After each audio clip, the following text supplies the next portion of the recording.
तर आज आम्ही गेलो होतो 7/12 हॉटेलला। नमस्कार मित्रांनो, मी आहे गुरु आणि करूया व्हिडिओला सुरू।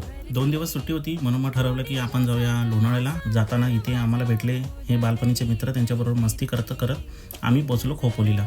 खोपोलीला पोहोचल्यानंतर मस्त नाश्ता केला पहिला तर, आणि मग या भोगद्यातून आम्ही पोहोचलो डायरेक्ट कारल्याला।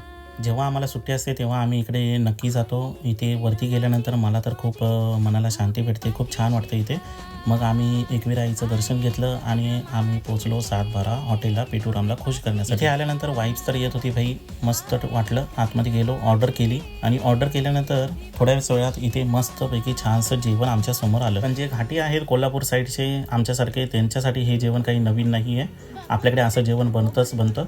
पण आमच्या वंडर वुमनला हे जेवण खूप आवडलं, चव खूप छान होती जेवणाची। पण आम्हा तिघांना तर भावीच्या हातचं खाऊन सवय आहे, त्यामुळे आम्हाला भावीच्या हातची चव आवडते।